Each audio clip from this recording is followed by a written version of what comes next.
আহলান সাহলান ওয়া মারহাবা বিকুম, সালামুন আলাইকুম। সূরা আরাফ আয়াত 180 180। ওয়ালিল্লাহিল আসমাউল হুসনা ফাদউহু বিহা। আর সকল সুন্দর সুন্দর নামসমূহ আল্লাহর জন্য। ফাদউহু বিহা, আপনারা সেই নামসমূহ সহ ডাকবেন। ওয়াজারু আল্লাযিনা ইউলহিদুনা ফি আসমাইহি, আর তাদেরকে এড়িয়ে চলুন যারা আল্লাহর এই নামসমূহের মধ্যে বিকৃতি করে।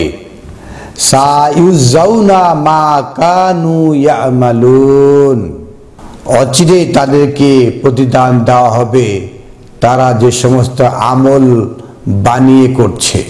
তো মহান আল্লাহ আহকামুল হাকিমিন সূরা আরাফের 180 আয়াতে যারা আল্লাহর আসমাউল হুসনা এর বিকৃতি করবে তাদেরকে এড়িয়ে চলতে বলেছেন। কিছু আসমাউল হুসনা রয়েছে সূরা হাশরের 23 আয়াতে আমরা দেখব, হুয়াল্লাহুল্লাযী লা ইলাহা ইল্লা হুয়া, সেই আল্লাহ যিনি সারা কোনো ইলাহ নেই, ইল্লা হুয়া তিনি সে, আল মালিকু তিনি সব কিছুর মালিক, আল কুদ্দুস তিনি মহাপবিত্র, আসসালাম আসসালাম অর্থটা কি? তিনি নিরাপত্তা দানকারী। এর মূল শব্দ হলো সালামা, সিন লাম মিম। এই শব্দটা আল কোরআনে এসেছে 140 বার, 140। সালাম শব্দের অর্থ সন্ধি, শান্তি, আত্মসমর্পণ, আনুগত্য, মুক্ত থাকা, নিরাপদ হওয়া, সালাম দেওয়া। আসসালাম, আসসালাম শব্দের অর্থ হলো নিরাপত্তাদাতা, শান্তিদাতা। তাহলে আসসালাম মূল শব্দ হলো সালাম, সিন লাম মিম সালাম। এর পূর্বে আলিফ লাম সাফিক্স হিসাবে যুক্ত হয়েছে। সালাম এবং আসসালাম এই দুটি শব্দের ব্যাপক অর্থের পরিবর্তন ঘটে যায়। আমরা দেখব সূরা আনআম আয়াত 54 54।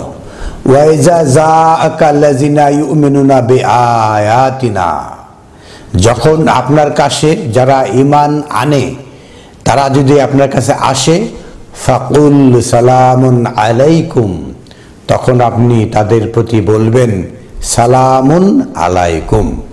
এর আসসালামু আলাইকুম নাই, আলিফ লাম যুক্ত নেই, শুধু সালামুন আলাইকুম। সালামুন আলাইকুম আপনার উপরে শান্তি। কাতাবা রাব্বাকুম আলা নাফসিহি ওয়া রাহমা, কাতাবা রাব্বাকুম আপনাদের রব লিখে দিয়েছেন, আলা নাফসিহি নিজের উপরে, ওয়া রাহমা রাহমাত হিসাবে। মহান রব্বুল আলামিন তিনি লিখে দিয়েছেন।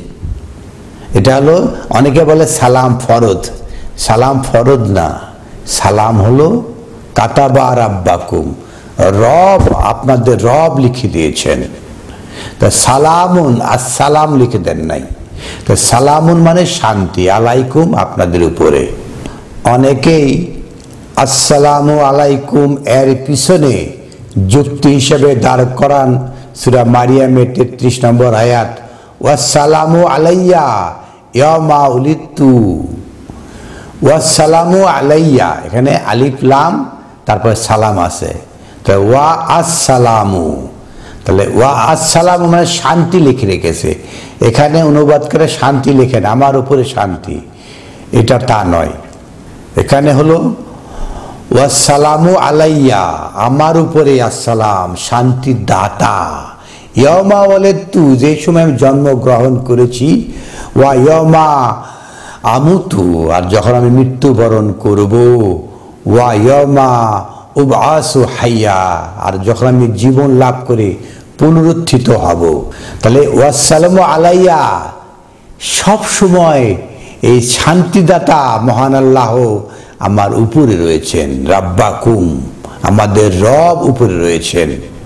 অনুরূপ আয়াত রয়েছে সূরা মারিয়ামের 15 নম্বরে, ওয়া সালামুন আলাইহি তবে হি মানে তার উপরে রয়েছে শান্তি, শান্তি। ইয়মা উলিদা, যখন তিনি জন্মগ্রহণ করেছে, ওয়া ইয়মা ইয়ামুতু, আর যখন সে মৃত্যুবরণ করবে, ওয়া ইয়মা ইয়বাসু হাইয়া, আর যখন সে পুনরুত্থিত হবে, জীবন লাভ করবে তখন। এখানে রয়েছে সালামুন আলাইহি, আর ওখানে রয়েছে ওয়া সালামু আলাইয়া, আমার প্রতি শান্তি দাতা, আর এখানে আমার প্রতি শান্তি, তার প্রতি শান্তি। সালাম শব্দের পূর্বে আসসালাম যুক্ত হলে কি হয় সেটা আমরা দেখছি সূরা হাশরের 23 নম্বর আয়াতে, ওয়াল্লাহু আল্লাযী লা ইলাহা ইল্লা হুয়া, আল্লাহ যিনি, তিনি তো লা ইলাহা, তিনি ছাড়া কোনো ইলাহ নেই। তাহলে আল ইলাহ, আল ইলাহ আল্লাহ, হুয়া আল্লাহু, মানে ইলাহ থেকে আল যুক্ত হলে আল্লাহু হয়। তো লা ইলাহা ইল্লা হুয়া, কোনো ইলাহ নেই, আল্লাহ, আল ইলাহ সারা। আল মালিকু আল কুদ্দুস আসসালামু, তারপরে আল মুমিনু, তাহলে মুমিন কারা, যারা ঈমান এনেছে হলো মুমিন। আর আল মুমিন, তাহলে আল মুমিনু হলো নিরাপত্তা দাতা, যিনি নিরাপত্তা দেন, আমানায় যিনি আসান, তিনি হলেন আল মুমিন। এইভাবে অনেক শব্দ রয়েছে যেগুলো আল ব্যবহার করলে তার অর্থ ভিন্ন অর্থ দাঁড়ায়। এরকম আরো কিছু শব্দ রয়েছে সূরা ইউসুফের 2 নম্বর আয়াতে যেটা রয়েছে, ইন্না আনজালনাহু কুরআনান আরাবিয়্যা লাআল্লাকুম তাকিলুন।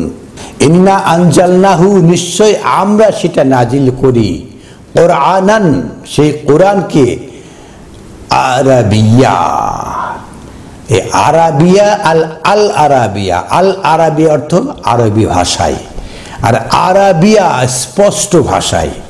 তা আমরা অনেকেই ভুল করি যে আল কোরআন এটা আরবি ভাষায় নাজিলকৃত, এটা আরবি ভাষায় নয়, কোরআনান আরাবিয়া। কোরআনাল আরাবিয়া হতো তাহলে অবশ্যই আরবি ভাষায় হতো। এটা হলো কালামুল্লাহ হিয়া আল উলিয়া। তাহলে কোরআনান আরাবিয়া লাআল্লাকুম তাকিলুন, যাতে আপনারা বুঝতে পারেন, এটা আল্লাহর ভাষা, যাতে আমরা বুঝতে পারি, কোনো ভৌগোলিক এলাকার এটা ভাষা নয়। সূরা কদরে যেটা প্রথমে রয়েছে, ইন্না আনজালনাহু ফি লাইলাতিল কদর, উচ্চারণটা এরূপ হলে ভালো হয়, ইন্না আনজালনাহু ফি লাইলাতি আল কদর। এখানে শুধু কাদর নাই, আমা কাদরুল্লাহ হাক্কা কাদরিহি, আল্লাহর যে সম্মান তা কেউ দিল না, এলো কাদর, আর এটা হলো আল কাদর। আল কাদর আর কাদর, এই শব্দ দুটোর মধ্যে পার্থক্য রয়েছে। কাদর মান এমনি শক্তি, ক্ষমতা, সম্মান, পরিমাণ প্রভৃতি, আর আল কাদর মহাপরাক্রমশালী, তাকে বলা হয় আল কাদর। সেটা রয়েছে সূরা আনামের 65 নম্বর আয়াতে, কুল হুয়া আল কাদিরু আলা আইয়াবাসা আলাইকুম আযাবান, আপনি বলুন হুয়া আল কাদর, তিনি পরাক্রমশালী, আলা আইয়াবাসা আলাইকুম আযাবা, তিনি আপনাদের প্রতি আযাব দিতে পারেন, মিন ফাওকিহিম আও তাহাতা আরজুলাকুম, তিনি উপর থেকে অথবা নিচ থেকে, পায়ের নিচ থেকে আযাব দিতে পারেন। কুল হুয়া আল কাদিরু, তিনি মহাপরাক্রমশালী। অতএব সূরা কদর যেটা রয়েছে, ইন্না আনজালনাহু ফি লাইলাতি আল কদরি, নিশ্চয় তিনি, হু নাজিল করে, ফি লাইলাতে, যেখানে অন্ধকার সেখানে নাজিল করেন, আল কোরআনকে, আল কদরি, তিনি পরাক্রমশালী। আমাদের দেশে অনেকেই বলে কোরআন, শুধু কোরআন বলে, এটা হয় কোরআন নান হবে, নাই কোরআন নুন হবে, নাই কোরআন নেন হবে। আমরা একটু আগে দেখালাম ইন্না আনজালনাহু কোরআনান আরাবিয়া, তাহলে কোরআন নান হবে অথবা আল কোরআন হবে, তো এটা হলো আল কোরআন। তা আমরা এই কথাগুলো ভালোভাবে বুঝতে পারি না। যদি আপনি বাংলা ভাষায় বলেন সমস্যা নেই, কিন্তু যদি আরবি ভাষায় আল কোরআনকে যদি মিন করে থাকে তা আল কোরআন বলতে হবে, না হলে কোরআন নুন বলতে হবে, না হলে কোরআনেন অথবা কোরআন নান বলতে হবে। এটা হলো আল শব্দের ব্যবহার রয়েছে কিভাবে আরবি ইসিম শব্দের সাথে। তো ইসিম শব্দ আল কোরআন দিয়ে আল শব্দটার মাধ্যমে কিভাবে শব্দের পরিবর্তন ঘটে দেখানোর চেষ্টা করলাম। আলহামদুলিল্লাহি রাব্বিল আলামিন।